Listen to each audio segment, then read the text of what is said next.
Good morning everyone, welcome to pioneer convent school.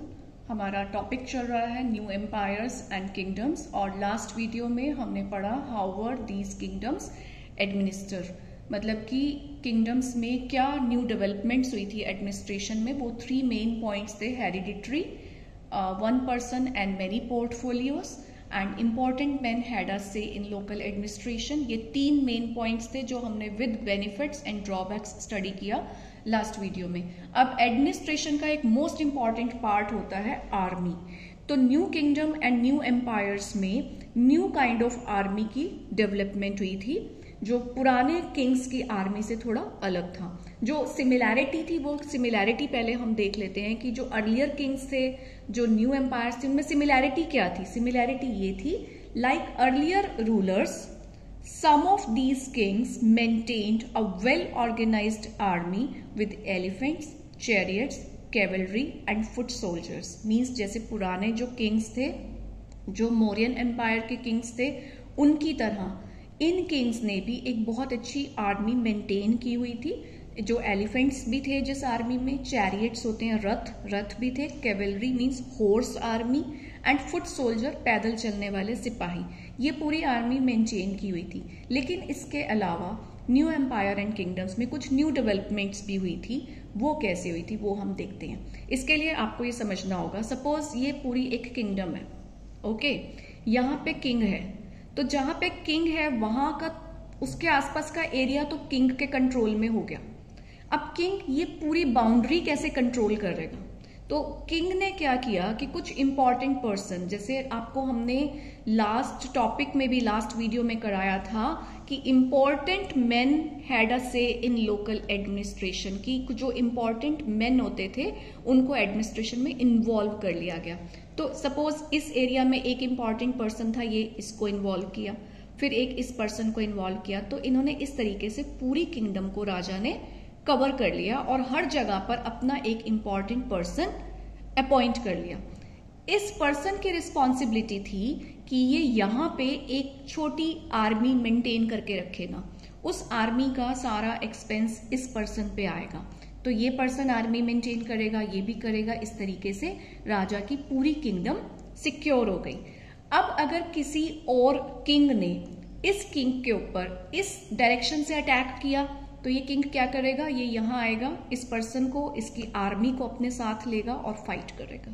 अगर किसी ने यहाँ से अटैक किया तो किंग यहाँ आएगा, इस पर्सन को साथ में लेगा, इसकी आर्मी को लेगा और फाइट करेगा।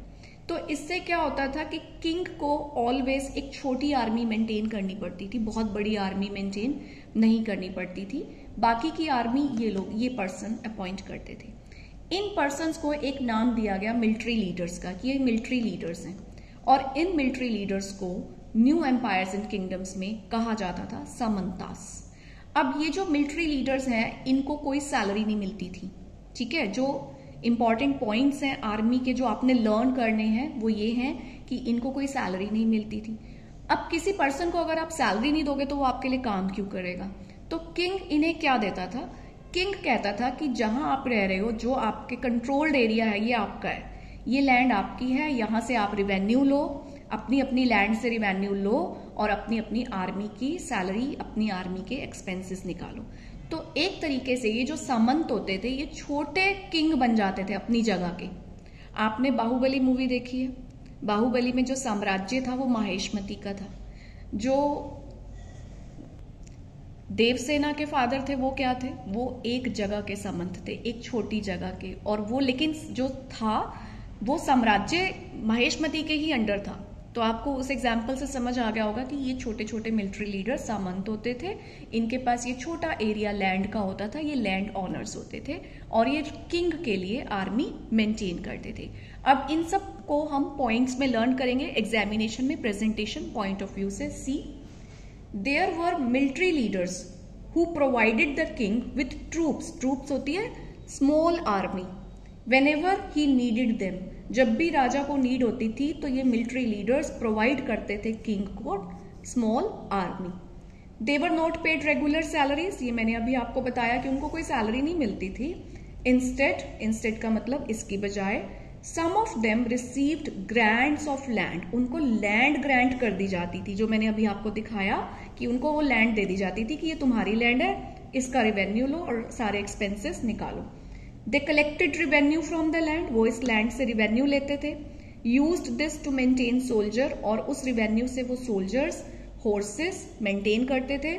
And provide equipment for warfare, warfare का मतलब लड़ने के लिए जो इक्विपमेंट चाहिए होते थे, जो वेपन्स चाहिए होते थे, वो मेंटेन करते थे। और इनको, इन मिलिट्री लीडर्स को कहते थे समंतास। ठीक है, अब इसके भी ड्रॉबैक्स थे, इसके प्लस पॉइंट भी थे। प्लस पॉइंट ये था कि अगर किंग बहुत स्ट्रांग है फिर तो ये समंतास अपनी लिमिट में रहते थे और उससे डर के रहते थे।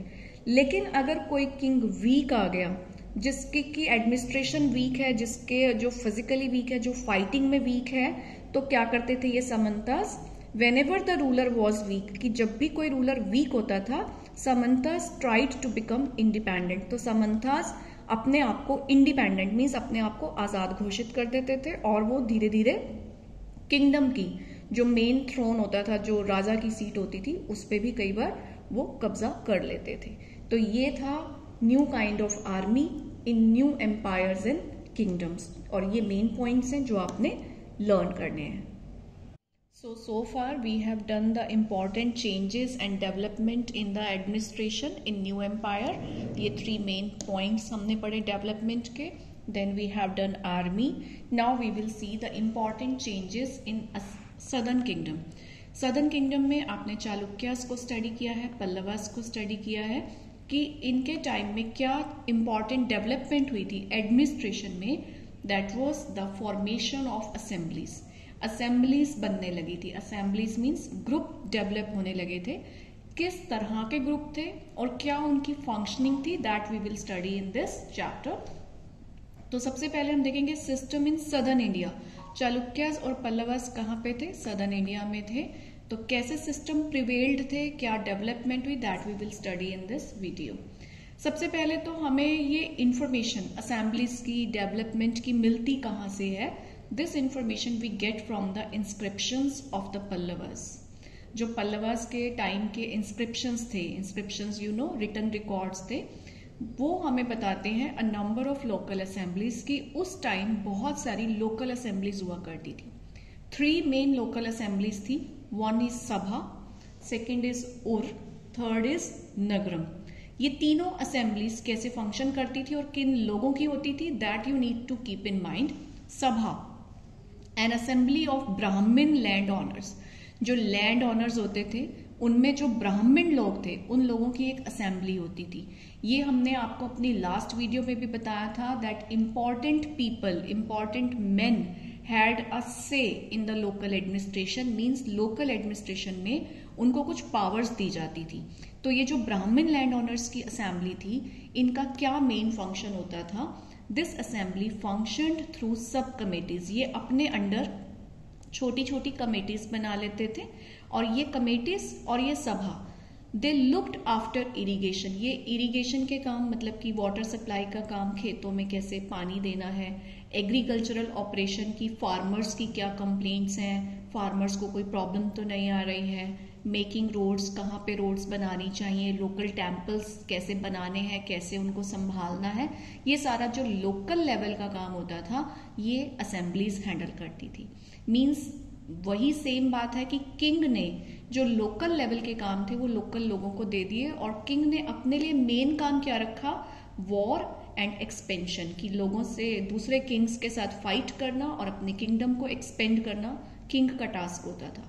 और जो लोकल लेवल पे एडमिनिस्ट्रेशन था, जो संभालना होता था, वो ये सभाएं संभालती थी। तो first is sabha, assembly of Brahmin land owners, second is Ur, ये भी एक विलेज असेंबली थी। This was found in areas, ये उन एरियाज में बनाई गई where the land owners were not Brahmins. एक हो गई ब्राह्मण्स लैंड ओनर, एक हो गए नॉन ब्राह्मण लैंड ओनर्स, इनका नाम था उर। वर्क फंक्शन इनका भी सेम था। थर्ड एक ऑर्गेनाइजेशन असेंबली थी नगरम, ये थी ऑर्गेनाइजेशन ऑफ मर्चेंट्स, जो व्यापारी लोगों की एक ऑर्गेनाइजेशन होती थी। It is likely that assemblies were controlled by rich and powerful land owners and merchant. जो तीनों असेंबली थी इनको कंट्रोल किया जाता था इनकी फंक्शनिंग होती थी by rich and powerful land owners and merchant. तो साउथ इंडिया में जो साउथ किंगडम में, सदर्न किंगडम में असेंबलीज फॉर्म हुई चालुक्य एंड पल्लवा के टाइम पे। जब आप 7th क्लास में जाएंगे तो आप देखेंगे कि पल्लवास के बाद चोलाज आ जाएंगे, चालुक्य के बाद राष्ट्रकूटा आ जाएंगे, लेकिन जो ये असेंबलीज हैं ये इनके टाइम में भी चलती रहेंगी। कि ये जो असेंबली फॉर्मेशन हुआ ये बहुत इंपॉर्टेंट डेवलपमेंट था चालुक्य एंड पल्लवा के टाइम में, लेकिन उनके जाने के बाद जो नए किंगडम्स आए, चोलास, पांड्यास, चेरास, उनके टाइम में भी ये असेंबलीज फुली फंक्शनल रही, इसलिए इसको एक इम्पॉर्टेंट डेवलपमेंट माना जाता है। So students, we have done in this video army और आर्मी को कैसे मेंटेन किया जाता था, samantas etcetera, and assemblies in the southern kingdom we have done. Now in the next video we will study about the life of ordinary people in new empires and kingdoms. Till then, have a good day.